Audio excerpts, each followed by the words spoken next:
Well, I'm going to begin by asking, I mean, obviously, in regards to this story, do you think that this story seems to be quite an interesting one in the sense that, do you think this can happen to anyone? Are we all capable of having this kind of breakthrough, no matter how strong-willed we think we are? Is this always something that could just twitch in any of us? I think so, and that's why I think I hope it's universally received. I mean, especially in today's day and age with mass consumption of technology and sort of being inundated with all of these choices and decisions and responsibilities at all times, you know, I think it'll probably accelerate a lot of people's breaking points. Certainly when your life becomes bogged down with greater and greater responsibilities and pressures, you know, you inevitably get to a point where you might need to just check out at some point. I mean, I'm sure, you know, you've had an experience where you're like, I just want to get out of here. I just want to go. Half an hour ago. Yeah. I just want to go, you know, resign myself to a private cabin somewhere that nobody knows about and just, you know, live a life of solitude for a week or a month or a day or whatever, just to get out, get away.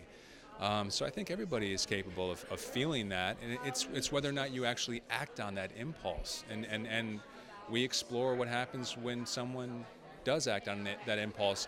And on top of that, we explore what happens when somebody with so many responsibilities and loved ones, it takes such a drastic course like that. You know, there's a lot of repercussions to consider, and you know, you're not just taking this sort of solo voyage of self-discovery. You know, what you're doing is really affecting everybody around you and the closest people to you.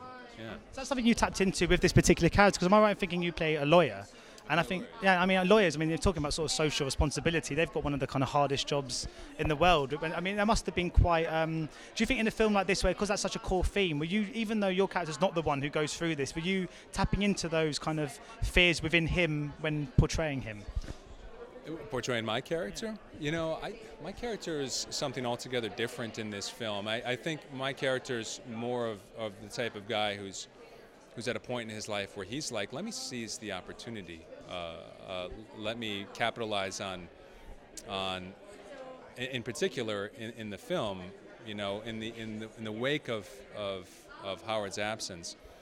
Someone needs to come in and help the family pick up the pieces and deal with their finances and all that, and that's where Ben Jacobs comes in. But he also has this maybe small simmering ulterior motive of being the guy who gets to replace Howard and be, you know, the new husband and the new father to this family. And so yeah, my character and my approach to this character was very different than what Bryan's was for Howard. Most definitely. Yeah. Well, thank you so much for your time today. It's been a real pleasure. Thank you. Likewise. Cheers. Right. Ladies and gentlemen, you're watching Hey You Guys! Hey You Guys, huh? Hey, you guys. Is that from the Goonies? It is indeed, yes. Nice. Hey,